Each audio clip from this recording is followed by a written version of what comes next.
So we're creating a chicken stock versus a chicken broth. There's a difference. So the chicken broth is mainly with chicken meat, whereas the chicken stock is primarily using chicken bones. So that's what I'm doing today. Either way, you're gonna get a more flavorful dish, whatever you decide to add your chicken stock or your chicken broth to.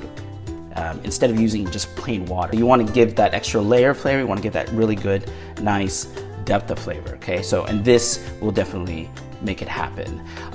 So what I use today is a rotisserie chicken. I bought it from Costco. So it's already cooked at, was maybe 300 to 325 degrees in an oven. It was cooked for maybe 20, 30 minutes or until it reached the internal temperature of 165 degrees Fahrenheit. And you know, a rotisserie is a little bit different than, say, if you were to boil your chicken and then add it to your chicken stock. It's also different from if you boiled it and then placed it in the oven to roast it. So whatever method you decide to cook it in, it's really going to vary depending on what you want, right? This particular stock that I'm making today, it's more kind of in the middle in terms of color. There's a lighter color and then there's a darker color. If you were to roast the chicken after you had boiled it and then also even roasted the aromatics in the oven, I think you definitely would get a much darker and fuller bodied, I would say. We're doing this one, which is, like I said, it's sort of in the middle in the color spectrum. So there you go.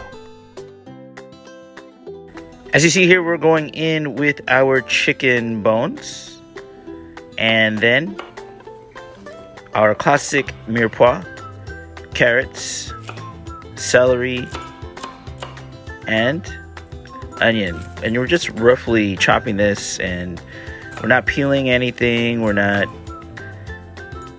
removing any of the skins, we're just throwing it all in. It's all gonna get sieved out anyway, so we're roughly chopping this out.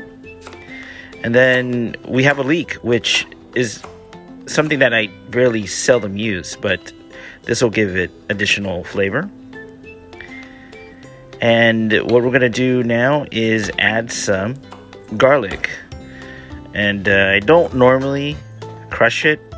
I usually just slice it in half and then throw it in.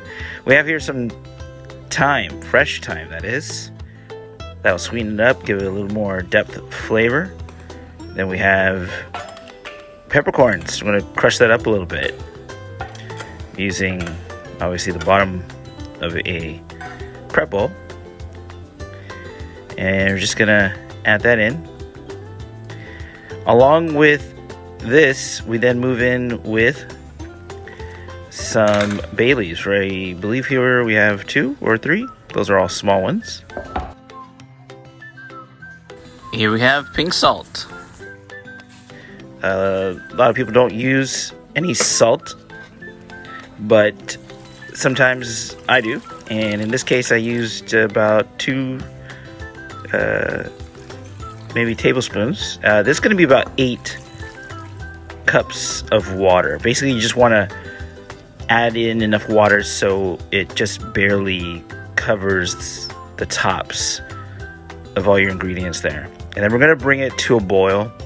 As you see what I'm doing here with the ladle, I'm removing some of those impurities, as much of that as we can.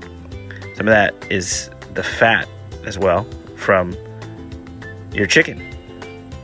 And as you know, the chicken is actually rotisserie, and it was cooked prior to adding it to the pot here.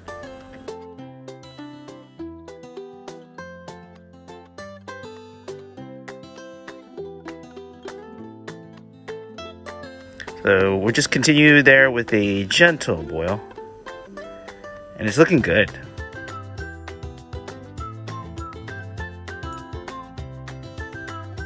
We're looking at a total stock making time of about 30 minutes.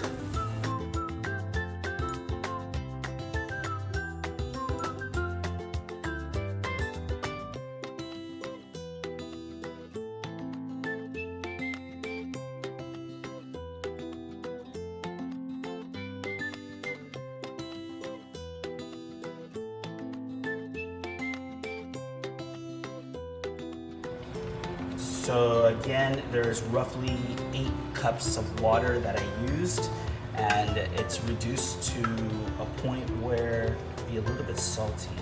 So we're gonna give that a little taste and see what this particular stock tastes like, okay?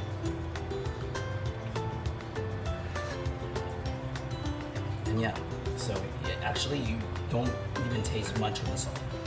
So, but with that salt in there, it should last in refrigeration for 3 to 4 days. Okay? So what we're gonna do, we're gonna sieve this out and keep all that delicious stock that we've made there.